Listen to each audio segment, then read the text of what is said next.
আসসালামু দর্শক, দেখলাম, এনজয় করলাম এবং ভাবনায় পড়ে গেলাম যে কি দেখলাম। রকস্টারের টিজার দেখলাম। আসমান রুশো পরিচালিত রকস্টার। পুরো টিজার জুড়ে শাকিব খান। এটাই হওয়ার কথা ছিল, শাকিবময়ই হওয়ার কথা ছিল, কারণ শাকিব খান নির্ভর সিনেমা, মিউজিক নির্ভর সিনেমা। শাকিব খানের একটা একজন সিঙ্গারের বায়োপিক নিয়ে সিনেমা।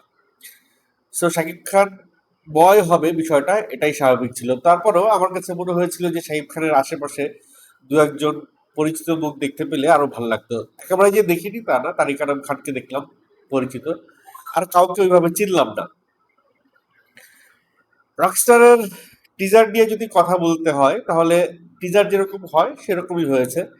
টিজারে সাধারণত গল্প বোঝা যায় না, তো রকস্টারের টিজারটাও সেরকম হয়েছে, টিজার দেখে গল্প বোঝা যাবে না। তবে শাকিব খানকে পুরো টিজার জুড়ে দেখানো হয়েছে দেশের বাইরের শুটে।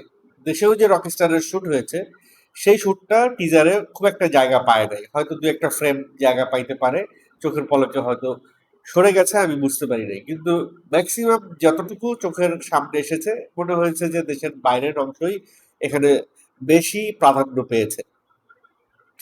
একজন সিঙ্গারের লাইফে উত্থান থাকে, পতন থাকে, সংগ্রাম থাকে, কষ্ট থাকে, সুখ থাকে, ভালোবাসা থাকে, যন্ত্রণা থাকে। এই সবকিছুই শাকিব খানকে একটা কয়েকটা ফেজে তাকে দেখানো হয়েছে। বন্ধু, প্রেম, কষ্ট, নেশা, দ্রব্য, সমস্ত কিছু মিলিয়েই পুরো টিজারের ভেতরে ছিল এই বিষয়গুলো। তবে সবচাইতে বেশি যে জিনিসটা চোখে পড়েছে সেটা হচ্ছে শাকিব খানের বয়স। শাকিব খানের বয়সটা এখানে কমিয়ে একেবারে 25 থেকে 30-এর মধ্যে একটা টকবগে তরুণের কাছাকাছি নিয়ে এসেছে। এটা আমি বলবো যে যারা মেকআপ আর্টিস্ট ছিল বা প্রস্থেটিক মেকআপ যারা দিয়েছে তাদেরকে দুর্দান্ত লেভেলের বাহবা দিতে হবে। কস্টিউমের ব্যাপারে কোনো কথা নাই, দুর্দান্ত লেভেলের কস্টিউম হয়েছে, সেট ডিজাইন সুন্দর হয়েছে, কালার কারেকশন বলেন সবকিছুই ভালো লেগেছে। কিন্তু কিন্তু ছোট্ট একটা আক্ষেপ, এই যে বলছিলাম যে সবাই এত ভালো বলছিল যে এক্সপেকটেশনের পারদটা অনেক উপরে উঠে গিয়েছিল। ঠিক সেই উপর পর্যন্ত বোধহয় কোথায় যেন আমাকে ছুঁইতে পারে নাই। বাট এ পর্যন্ত বাংলাদেশে যে কয়টা টিজার দেখেছি তার মধ্যে এইটা one of the best. One of the best, আমি বলবো না যে এইটাই বেস্ট, কারণ টিজারের কিছু সংজ্ঞা থাকে, টিজারের কিছু আহ, এক একজনের কাছে এক একটা ডেফিনেশন আছে টিজারের। একটা টিজার সিনেমার অনেক ব্যক্তি টিজারের ভিতরে চলে আসে কিন্তু সিনেমার গল্প বোঝায় না।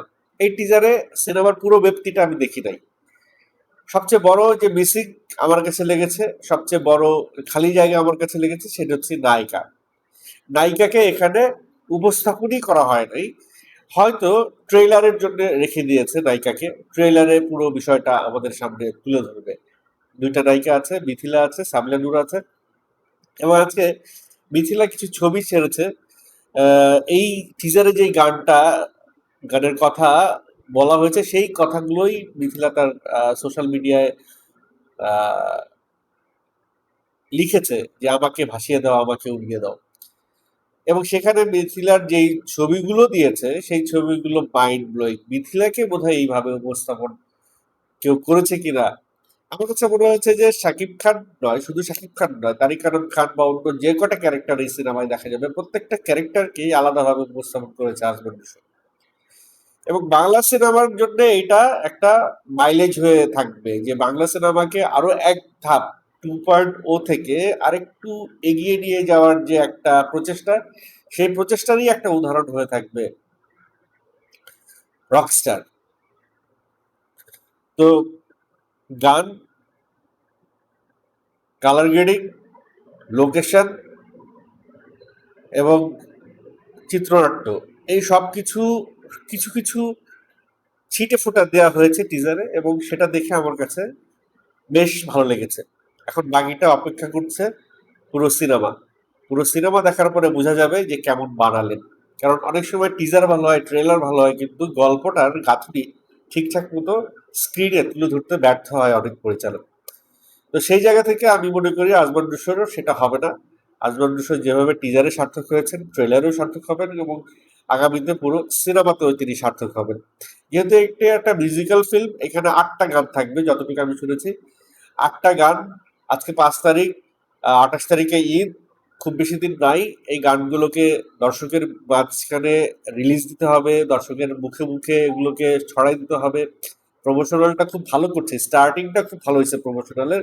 প্রমোশনালটা যেইভাবে তারা শুরু করেছে, এইভাবে যদি বাকি সময়টা ওয়েস্ট না করে ঠিকঠাক প্রমোশন করতে পারে, বিশেষ করে নিউট্রাল যে দর্শক শাকিব খানের, নিউট্রাল দর্শক বলতে বোঝাচ্ছি শাকিবিয়ানরা তো আছেই, শাকিব খানের কিছু দর্শক আছে নিউট্রাল দর্শক, যারা শাকিব খানের সিনেমাও দেখে, বনলতা এক্সপ্রেসও দেখে, দমও দেখে, বা প্রেশার কুকারও দেখবে।